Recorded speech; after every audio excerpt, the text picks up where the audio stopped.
और साधुवाद। आज हमको बहुत खुशी होती है कि हमारी माता और बहनें इतनी जागरूक हैं, क्योंकि आज हम आप लोगों के बीच में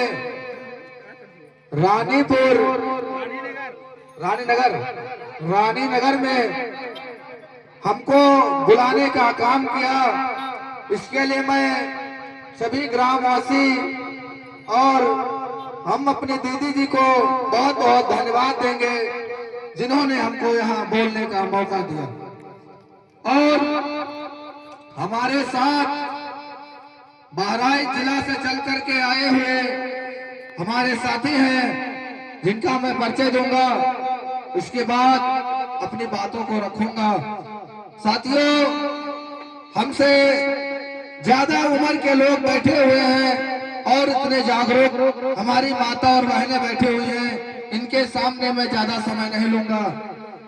साथियों, हमारे साथ कंधा से कंधा मिलाकर चलने वाला, हमारे साथ दिनों रात एक कर देने वाले माननीय तहसील महासचिव भी माननीय भारत रत्न मिशन राजेश अंबेडकर जी का बहुत बहुत धन्यवाद। और इसी कड़ी में बहराइच जिला की भागदौड़ की जिम्मेदारी को अपने कंधे पर ढोने वाले हमारे बड़े भाई माननीय राजीव राम अंबेडकर जी, जो जिला महासचिव हैं बहराइच से, मैं चाहूंगा कि इनका एक बार जोरदार तालियों से स्वागत किया जाए। और हमारे एक आवाज पे हमारे साथ खड़े होने वाले हमारे छोटे भाई मनीष अंबेडकर, जो तहसील प्रवक्ता हैं, मैं उनका बहुत बहुत धन्यवाद करता हूं। और एक नई पार्टी आई है, आजाद समाज पार्टी। आजाद समाज पार्टी के बलहा विधानसभा कोषाध्यक्ष माननीय मोतीलाल अंबेडकर जी हैं, मैं चाहूंगा बहुत बहुत धन्यवाद और साधुवाद। साथियों, मैं अपनी बातें शुरू करूं, सर्वप्रथम बाबा साहब डॉक्टर बी.आर. अंबेडकर को नमन करते हुए और मानवता का संदेश देने वाले, हम सबको अज्ञान से निकालकर ज्ञान की भाग देने वाले गौतम बुद्ध जी के चरणों में मैं नमन करते हुए अपनी बातों को रखूंगा। साथियों, मैं आप लोगों से कहना चाहता हूं कि हमारी माता बहना इतने एक्टिव हैं, इसके लिए मैं इनका बहुत बहुत धन्यवाद देता हूं। कहते हैं आओ झुककर सलाम करें उन्हें, कहते हैं आओ झुककर सलाम करें उन्हें, जिनके राह में ये मुकाम आता है। अरे बड़े खुश नसीब है वो बेटे, जिनके नसीब में माओ का प्यार आता है, जिनके नसीब में माओ का प्यार आता है। साथियों, मैं आप लोगों से कहना चाहूंगा कि आप लोग आधी रोटी कम खाएं, लेकिन अपने बच्चों को जरूर पढ़ाएं, क्योंकि अभी हमारी दीदी जी कह रहे थे कि शिक्षा वो शेरनी का दूध है, जो जितना पिएगा उतना दहाड़ेगा, जो जितना पिएगा उतना दहाड़ेगा। बाबा साहब डॉक्टर बी.आर. अंबेडकर ने कहा था कि शिक्षित बनो और संगठित करो, उसके बाद संघर्ष करो, क्योंकि जब हम शिक्षित नहीं होंगे, अपने समाज को उनको ज्ञान की बातें नहीं बता पाएंगे, तो फिर हम संघर्ष कैसे करेंगे। साथियों, हमारे बाबा साहब डॉक्टर बी.आर. अंबेडकर इतना संघर्ष करते थे, दिनों रात उन्होंने पढ़ाई करते करते नींद खो दी, भूख खो दी, लेकिन मेरे समाज के लोग आज तक सुधरने का नाम नहीं लेते हैं। साथियों, बाबा साहब डॉक्टर बी.आर. अंबेडकर ने कहा था, हमको पूजने की आवश्यकता नहीं है, हमको पढ़ने की आवश्यकता है। मैं आपको मंदिर और मस्जिद में नहीं मिलूंगा, मैं आपको किताबों में मिलूंगा। जिस दिन हमारा समाज पढ़ना लिखना सीख गया, उस दिन हमारे समाज पे जुल्म और अत्याचार होना बंद हो जाएंगे। साथियों, बाबा साहब डॉक्टर बी.आर. अंबेडकर कहते थे कि आप सबसे पहले अपने बच्चों को शिक्षा की ओर ले जाइए, क्योंकि सुबह 2 घंटियां सुनाई देती है आपको, तय आपको करना है कि हमको किस रास्ते पे चलना है साथियों। क्योंकि 1 घंटी मंदिर की सुनाई देती है। आप अगर मंदिर जाएंगे, मैं यहाँ पर धर्म का विरोध नहीं करता हूँ, लेकिन आपको सच्चाई बताने का काम करूंगा। है मेरे समाज के लोगों, अगर आप मंदिर जाएंगे तो क्या मंदिर से आपका बेटा डॉक्टर, एटीएम, बीडीओ या डीएम बनकर आएगा? कोई साथी बता दे हमको, आ सकता है? नहीं आ सकता है।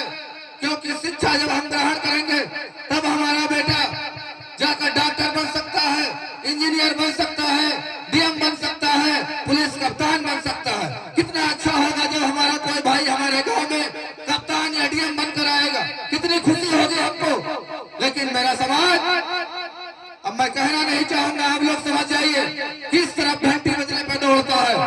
अगर आपको मंदिर जाना है तो जाइए, लेकिन शिक्षा की ओर जरूर जाइए साथियों। मैं आप लोगों को बीच में एक शायर और बोलूंगा। कहते हैं लहू है जिनका हमारी रगों में, लहू है जिनका हमारी रगों में, तेवर भी उनका वरदान है। अरे शान से जीना सिखाया जिसने, बाबा साहब अम्बेडकर उनका नाम है, बाबा साहब अम्बेडकर उनका नाम है। बाबा साहब डॉक्टर BR अम्बेडकर कहते थे कि आप लोग इससे पहले देखते थे कि हमारे समाज के लोगों की क्या स्थिति थी। हम सबको कुर्सी तो बहुत दूर थे, मेरे समाज के लोगों एक एक बूंद पानी को हमारे पीछे तरस गए। आप लोग जानते हैं ना, एक एक बूंद पानी को हमारे लोग तरसते थे। लेकिन है बाबा साहब डॉक्टर BR अम्बेडकर जन्माओ मसीहा बनकर कि हम लोगों को ऐसे थाम लिया कि हम लोग आज शान से, आज हम जिस जगह तौलिया डाल कर आए हैं साथियों, अभी इसी में हंडी डाल कर हंडिया पहना दिया जाता था हम लोगों को, पीछे झाड़ू बांध दिया जाता था।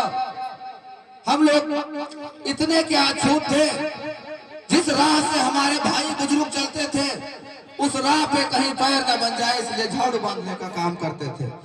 धन्य है मेरे बाबा साहब डॉक्टर BR अम्बेडकर कि आज हमारी दीदी बता रहे थे वे कि उसी कमर में आज पिस्टल टांग कर दरोगा जी बनकर चलते हैं हम लोग। वो किसकी देन है?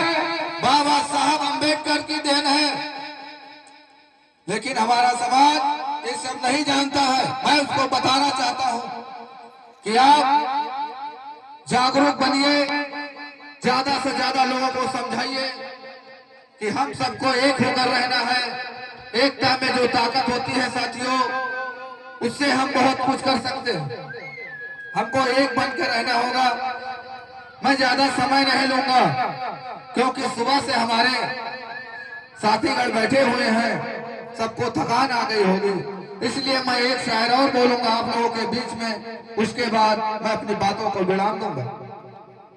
कहते हैं मौत का डर उनको लगता है, मौत का डर उनको लगता है जिनके कर्मों में दाग है।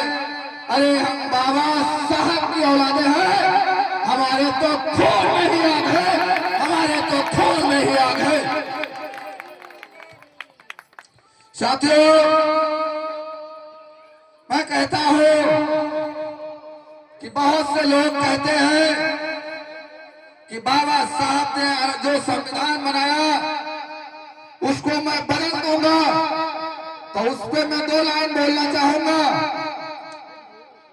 कि जो संविधान बदलने की बात करते हैं, मैं उनका अमन छीन लूंगा, चमन छीन लूंगा। ये उदयराज अम्बेडकर कह रहा है। हमारी दीदी और हमारे भाइयों की सपोर्ट से कह रहा है, कोई अकेले नहीं कह रहा है। ये ताकत हमको बाबा साहब ने दी है, इसलिए मैं कह रहा हूँ। मैं कह रहा हूँ कि अमन छीन लूंगा, चमन छीन लूंगा, अमन छीन लूंगा, चमन छीन लूंगा।